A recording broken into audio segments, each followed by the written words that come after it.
জন্য আমি অভিভূত যে তরুণ সমাজ এভাবে কাজ করছে এবং তাদের কাজের যে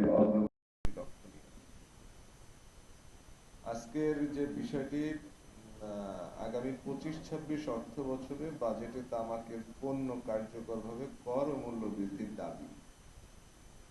আমি মনে করছি যে ওনাদের যে দাবি সেই দাবিটি যৌক্তিক। আমি দীর্ঘদিন ধরে স্বাস্থ্য সাংবাদিকতার সঙ্গে জড়িত থেকে দেখেছি যে একটু আগে সালাম ভাই যেটি বললেন যে তামাক নিয়ে কিন্তু দীর্ঘদিনের একটি যাত্রা, তামাক বিরোধী যাত্রা বাংলাদেশের উন্নয়ন সহযোগী যারা, বাংলাদেশের যারা তরুণ সমাজ এবং আমরা এর আগে দেখেছি যে যাত্রাটি শুরু করেছিলেন বাংলাদেশের গুটিকত বুদ্ধিজীবী। তো সেই যাত্রা এখন সমাজের সর্বস্তরে ছড়িয়ে পড়েছে এবং আমাদের তরুণ সমাজ প্রত্যক্ষভাবে এতে ইনভলভ হয়েছে।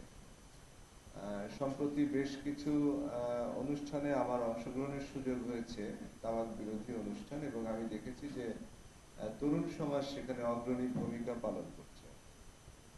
আমাদের যিনি আজকের অনুষ্ঠানের মূল প্রতিপাদ্য উপস্থাপন করেছেন তার বক্তব্যের সুর ধরে যদি বলি যে তামাকের মূল্য বৃদ্ধি আসলে জটিল আলোচনায় না গিয়ে যে অনেকগুলো টায়ার আছে তামাকের, সিগারেটের বিভিন্ন স্তর আছে, স্তর বাই স্তর, সেগুলো হচ্ছে কি হচ্ছে না ইত্যাদি ইত্যাদি, সেই জটিল আলোচনায় না গিয়ে যদি সহজ করে বলি যে তামাকের মূল্য বৃদ্ধি তামাক ব্যবহারে কতটা প্রভাব ফেলে। সম্প্রতি আমি শ্রীলঙ্কা ভ্রমণের অভিজ্ঞতা যদি বলি, সেখানে এক প্যাকেট মালব্রো সিগারেটের দাম প্রায় ৫,০০০ রুপি, ৪,৯০০ রুপি এক প্যাকেট মালব্রো সিগারেটের দাম, যেটি আমাদের দেশে সম্ভবত ৩৮০-৯০ টাকা বা ৪০০ টাকা এরকম হতে পারে। তা আমি যদি দুই দেশের টাকার পার্থক্য লক্ষ্য করি তাহলে দেখা যাবে যে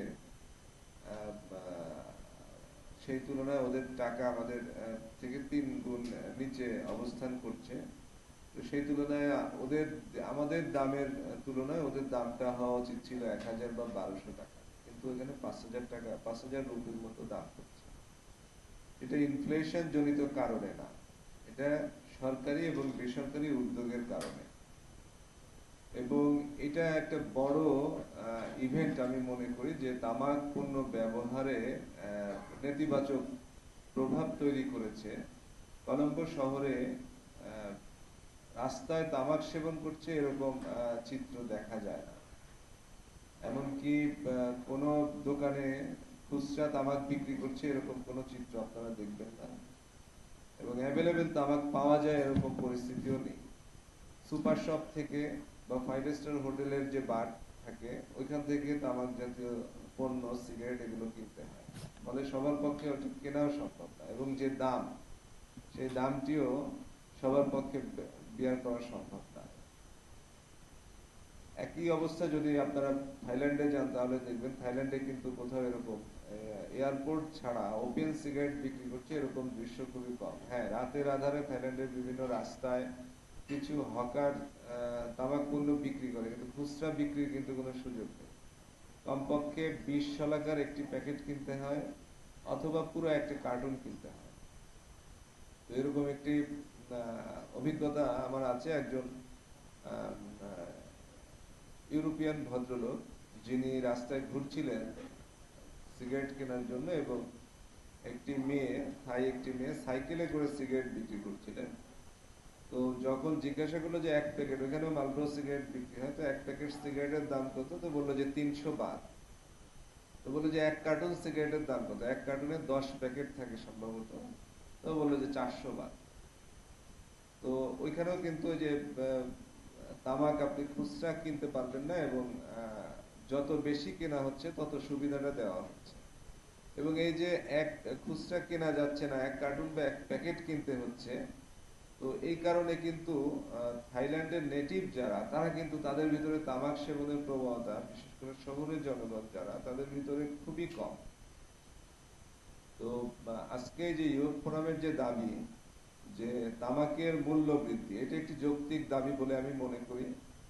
এবং এই যে দাবি, এই দাবির পরিপ্রেক্ষিতে শুধু এরকম যে একটা দুইটা সেমিনার প্রেস কনফারেন্স করলে হবে না। আবার একটু আগে যে বোনটি বললেন এই বিষয়টি আমার জানা ছিল না যে জাহাঙ্গীরনগর বিশ্ববিদ্যালয়ের মধ্যে ক্যাম্পাস তামাক মুক্ত ঘোষণা হয়েছে। আমরা যখন ছাত্র ছিলাম তখনও কিন্তু জাহাঙ্গীরনগর বিশ্ববিদ্যালয়ে আমরা রেগুলার যাওয়া আসা করেছি এবং আমাদের বন্ধুরা জাহাঙ্গীরনগরের বিভিন্ন মোড়ে মোড়ে এই বটতলা, আমতলা, জামতলা ইত্যাদি যেসব তলা টলা ছিল সব জায়গায় কিন্তু সিগারেট বিক্রি হতো ছোট ছোট দোকানে।